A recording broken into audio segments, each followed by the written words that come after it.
Guillaume Meurice a des choses à nous raconter. Oui, c'est un petit peu triste. J'étais à un enterrement dimanche soir. J'étais au QG de Manuel Valls. Alors, ironie de l'histoire, c'était à la Maison de l'Amérique latine, donc Cuba, la Bolivie, l'Équateur, tout ça. Hein, c'est comme si le QG de Denis Baupin, c'était la Maison de la Poésie, ou si Alex Vizorek jouait au Café de la Danse. Voilà, bref, c'était rigolo. Enfin, rigolo. L'ambiance n'était pas tip-top, hein, je vais pas vous le cacher. Vous voyez, par exemple, une soirée charcuterie chez Daesh. C'était à peu près ça l'ambiance. Car oui, aux surprises, les électeurs de gauche ont voté à gauche. C'est fou la démocratie parfois. Mais l'heure était bien évidemment au grand rassemblement. Que vont faire Valls et Hamon selon ce militant? Ils vont montrer une image d'unité. C'est vous pensez que ça y est, il va faire la campagne de Hamon, Manuel Valls? Non, je pense pas. Il avait annoncé. Mince. Non, mais je pense. Mais ça c'est dommage. Non, je trouve que c'est très bien. Bon Je trouve que c'est très bien. Non, parce que si campagne il y a à faire, c'est plutôt aux militants, quel qu'il soit, de la faire. Mais ça serait un beau symbole, non? Oui, mais peut-être un symbole qui pourrait être incompris ou pris pour peut-être de l'hypocrisie. Oh non. Oui. Non. Oh non. De l'hypocrisie de la part de Manuel Valls. Mais non, c'est un mec stable, constant. C'est Bouddha, Manuel Valls. Bouddha sous coke, mais Bouddha quand même. D'ailleurs, est-ce que le vote de ces électeurs va se réincarner dans un autre candidat qu'un socialiste? Demandons à un autre militant. Ça fait 30 ans que je suis militant socialiste. Des déchirements, j'en ai vu, des divisions aussi. Je n'ai jamais manqué à mon camp, jamais. Donc ça veut dire que vous allez voter Hamon? J'attends aussi les raisons de convaincre, parce que c'est pas une question de moi. Il faut que je puisse convaincre les gens. Mais là, on a l'impression que peut-être vous allez manquer à votre camp. Ah non, c'est impossible, sinon je ne serais pas parti socialiste. Donc c'est bon, vous allez voter Benoît Hamon au premier tour. Non, mais vous savez, Chirac, il disait deux choses. La politique consiste essentiellement en deux choses. 1, manger dès qu'on peut. 2, pisser où on peut. Alors, quoi faire de cette info? Je ne sais pas. Je ne sais pas si c'est une bonne idée de citer Jacques Chirac à un enterrement. Hashtag Christine Boutin. Quant à pisser où on peut, principalement dans des violons. C'est un peu le principe du gouvernement ces dernières années.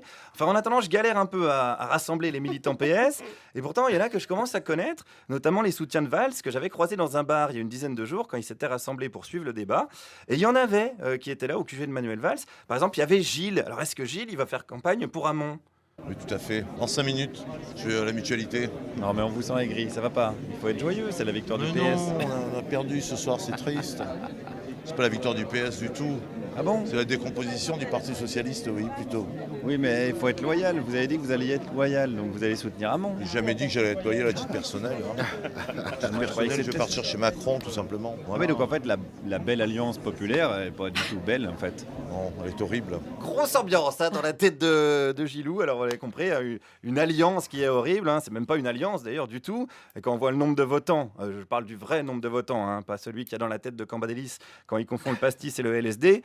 Cette alliance, elle est même pas populaire. Continuons donc avec Gilles qui va soutenir, vous l'avez compris, Macron. Tout à fait. Mais pourquoi? Parce que par dépit, je vois pas pour qui d'autre voter. Mais par dépit, pourquoi vous votez pas Nathalie Arthaud? Oh merci Nathalie Arthaud. Pas Mélenchon sinon. Oh, ça va, je tente des trucs. Putain, je donne de ma personne, bordel. Alors c'est sûr que passer de Manuel Valls à Mélenchon, c'est le grand écart. Ça serait comme pour un chroniqueur passer du service public à Bolloré.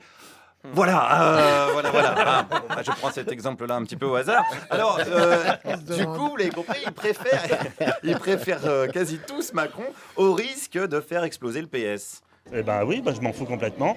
C'était Valls. Il est plus là. Et puis voilà. Mais là, on vous sent quand même un petit peu aigri. Je suis plus qu'énervé même. Oui, je suis colère. Il est colère, il est courroux, il est déception, car il est Manuel Valls, et il le reste, et dans le verbe et dans le geste, qui consiste donc à tout envoyer chier. D'ailleurs, qu'est-ce qu'il va faire désormais? Alors voilà, qu'est-ce que vous allez faire ce soir? On va aller boire un coup. Un seul? Non, deux, trois. Ouais, c'est... La grosse cuite. Voilà, une sage décision, enfin une du côté du PS. Après la langue de bois, la gueule de bois. Allez, concluons avec Margot, c'est la responsable des jeunes avec Valls, qui en a évidemment gros sur la patate. C'est très triste et très émouvant finalement, puisque c'est la fin d'une campagne. Voilà. Mais c'est le début d'une autre. C'est le début d'une autre pour certains, mais moi je fais campagne avec le cœur, avec mes convictions, et avec Benoît Hamon, le cœur n'y est pas, parce que moi je soutiens Manuel Valls depuis 5 ans. Donc en l'état actuel des choses, moi j'attends de voir. Mais s'il vous appelle dans son équipe de campagne? Vous pensez qu'il va m'appeler? Je sais pas. Moi je suis fidèle à Manuel Valls. Oh, mignonne Margot, la fidélité en politique. Margot remporte donc le prix du plus bel oxymore de l'année. En attendant la suite, comme on dit, le PS est mort. Vive le socialisme! Oui, merci Guillaume Meurice.